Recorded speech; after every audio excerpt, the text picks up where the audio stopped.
El 1 de agosto de 1980, los marqueses de Urquijo aparecieron asesinados en su casa de Somosaguas, a las afueras de Madrid. Angie Calero y Macarena López Roberts. Autoras de Honor.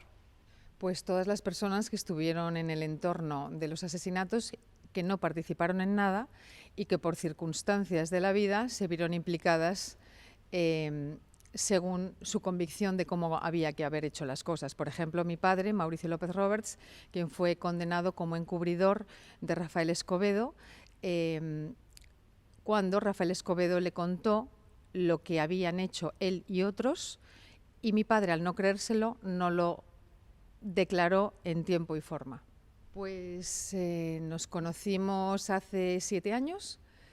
Yo publicaba mi primera novela y Angie formaba parte del equipo de gente en ABC. Se supone que ella creía que mi libro iba del caso Urquijo y no era cierto, pero aún así nos caímos muy bien. Y después de un tiempito de conocernos un poco más en profundidad, decidimos publicar comenzar con la escritura de esta novela. Yo le hice una entrevista a Macarena donde hablábamos muy poco de su libro y mucho del caso Urquijo. Entonces, de ahí un poco mi fascinación. Y que a ella también, bueno, pues en el fondo te hizo gracia. Sí, me hizo gracia que no publicó nada de lo que yo quería que publicara. Pero bueno, ahora estamos en otra historia. Sí, justo. Afrontar el caso Urquijo 40 años después nos ha permitido dar otra perspectiva al suceso, como es todo el tema del derecho al olvido en Google, que es un poco como la parte central, por así decirlo, del libro. Y luego es verdad que en cuanto a entrevistas y documentación, la documentación que hemos tenido que leer no nos la acabábamos nunca porque era una barbaridad, o sea, todo el tiempo leyendo cosas.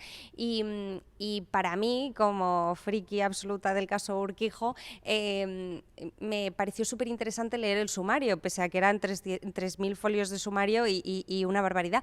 Pero es verdad que te metías de lleno en toda esa investigación y ese vodevil de investigación que al final parecía que nunca llegaba a ningún sitio. Y luego, por el tema de las entrevistas, es verdad que lo que nos ha pasado es que algunos de los entrevistados no sabíamos hasta qué punto lo que sabían lo sabían de fuentes fiables en su momento, o si ya con el paso del tiempo se les había distorsionado un poco el recuerdo que tenían.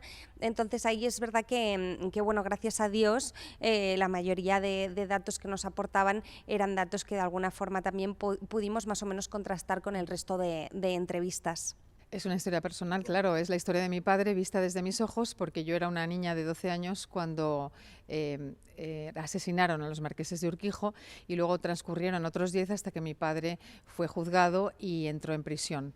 Entonces, pues desde mis 12 a mis 22, pues fue una década bastante complicada de gestionar en plena adolescencia y bueno, viendo cómo en mi familia todos sufríamos por un tremendo drama que estábamos viviendo. De hecho, un poco lo que nos pasaba también en las entrevistas es que había una carga emocional muy fuerte respecto a esto, porque Macarena al final en todo este proceso ha revivido cosas y has vuelto un poco a recordar todo aquello, ¿no? Hombre, había que recordarlo todo y abrir viejas heridas, encontrarte con personas que quizá no se habían portado del todo bien con mi padre, ser humilde, escucharlos y luego volcar todo lo que íbamos consiguiendo recopilar para construir una historia veraz y una historia que no fuera almibarada y una historia que fuera absolutamente real y verdadera. Entonces esa ha sido un poco la génesis de todo lo que nos ha llevado a estar aquí hoy con vosotros. Pues como protagonistas de esta terrible historia, yo lo que quería era intentar que las noticias más desagradables que existen en Google y que están al alcance de cualquiera en un segundo, no formen parte de ese ecosistema de la red, sino que formen parte de una hemeroteca donde estudiosos o profesionales puedan acceder, pero que no cualquier persona pueda hurgar sobre la intimidad o sobre el drama de mi familia cuando es una cosa que ya está resuelta, que ya ha pasado y que ya mi padre cumplió con lo que tenía que cumplir. Entonces, bueno, mi idea desde el principio fue escribir a Google, pero como yo no era la persona que había sido víctima de toda este exceso de noticias, me lo denegaron y entonces acudí a una empresa profesional para poder eliminar por lo menos lo más doloroso.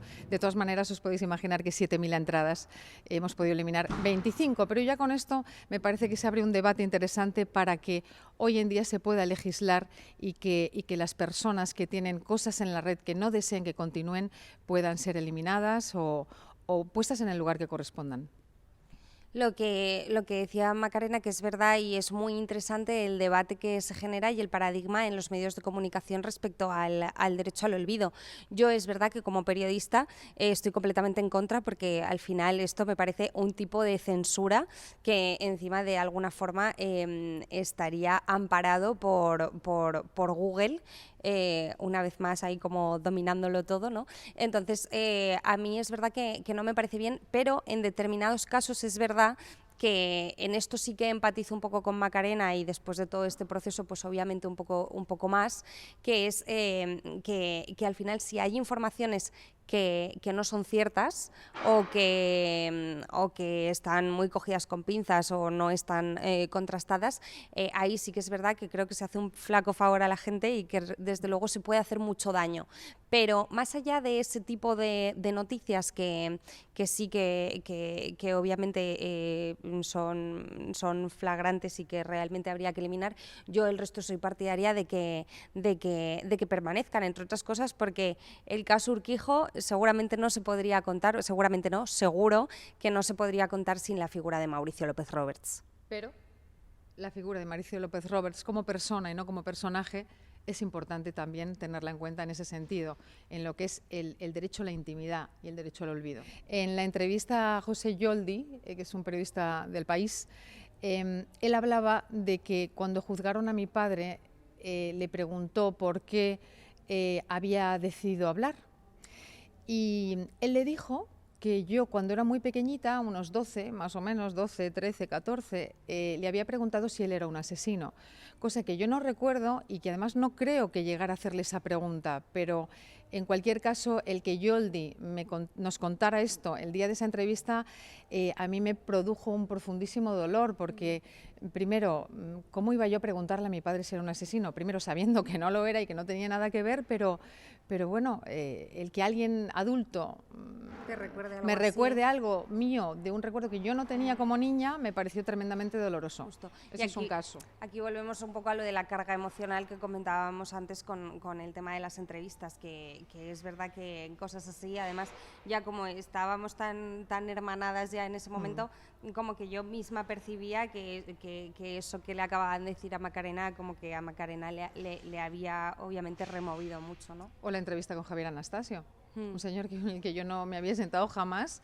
y que compartíamos un drama común, y sentarnos de pronto en torno a una mesa, hola, ¿qué tal?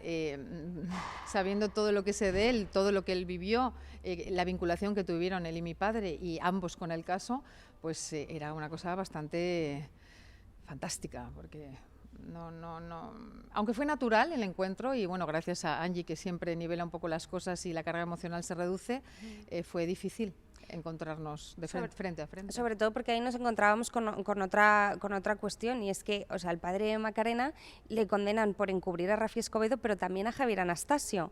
Y Javier Anastasio no llegó nunca a ser condenado porque se fugó antes. Entonces, claro, en realidad Mauricio fue a la cárcel por encubrir a dos personas, y una de ellas se fuga, y encima es con la que nos sentamos en una mesa a hablar, ¿no? Entonces ese momento es verdad que también fue un momento de... Muy tenso. Bueno, sí, muy tenso, y eso, con mucha carga emocional también. A mi padre aconsejar yo a mi padre. Tenías que haber conocido a mi padre. Los consejos, no, quizá una opinión, con muchísimo respeto y con prudencia, pero bueno, yo lo que le daría es mucho cariño, más que consejos. Porque es un caso que se acerca, conseguimos acercar algo que ha pasado hace 40 años al día de hoy. Entonces es un libro muy fresco, con cosas que todos podemos con las que todos podemos identificarnos. Habla de muchas cosas, habla de cómo se gestiona en Internet un hacker, habla de una persecución, habla de risas y de llanto, habla de momentos en los que Angie y Maca no pueden más, habla, no sé, es una historia muy viva, es una historia divertida, es una historia entretenida también dentro del drama. Entonces es algo que, bueno, pues que trasciende un poco los asesinatos para llegar un poco a lo que hemos hablado desde el principio, que es el derecho al olvido y las redes sociales. Tiene mucho de tecnológico y mucho de actualidad. Y justo eso también hace que, además de que sea muy viva la novela, al mismo tiempo que sea para todos los públicos. Es decir, este libro engancha a todos aquellos que vivieron el caso en primera persona en los años 80, y yo que nací en el año 90, que fue el año en el que el padre de Macarena fue juzgado, a mí, que no me pilló ni de cerca el crimen, me apasionó muchísimo, y ahora toda la gente de mi generación, amigos, conocidos, que durante todos estos años les he contado un poco el proyecto, y ahora que ya están leyendo el libro, también les está enganchando. O sea, que es un suceso que trasciende generaciones, y que bueno, la forma que hemos tenido de contarlo también hace que sea una cosa amena, que no sea un tostón de ensayo sobre el crimen de los Urquijo.